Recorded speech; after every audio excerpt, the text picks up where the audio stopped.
টানা কয়েক মাস ধরে প্রবাসী আয় কমতে থাকায় চিন্তায় পড়ে গিয়েছিল বাংলাদেশ ব্যাংক।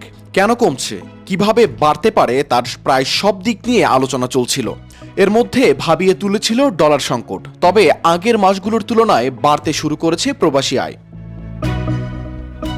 জানানো হয় জানুয়ারি মাসে প্রবাসী আয় এসেছে $2.10 বিলিয়ন বা 210 কোটি মার্কিন ডলার, যা গেল মাসগুলোর গড় আয়ের তুলনায় 7.69% বেশি।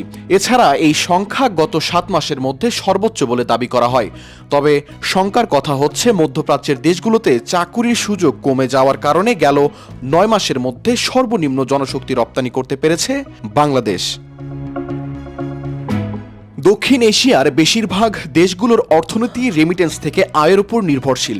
2024 সালের প্রথম মাসে মোট 87,852 জন শ্রমিককে বাহিরে পাঠিয়েছে বাংলাদেশ।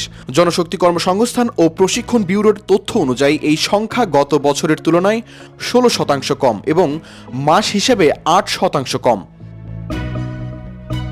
সাম্প্রতিক মাসগুলোতে মালয়েশিয়া প্রতি মাসে 22,000-এরও বেশি শ্রমিককে নিয়োগ দিয়েছে। তবে জানুয়ারি মাসে এই সংখ্যা 14,000-এর কিছু বেশি।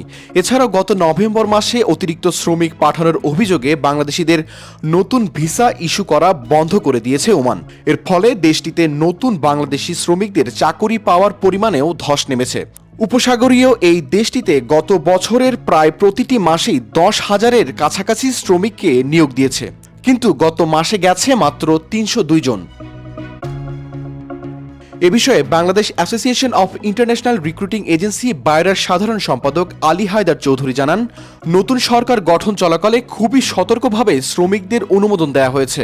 তাছাড়া গন্তব্য দেশটি থেকেও নানা ধরনের অভিযোগ এসেছে। তাই আশা করছেন আগামী মাসগুলোতে এই অবস্থার উন্নতি ঘটবে।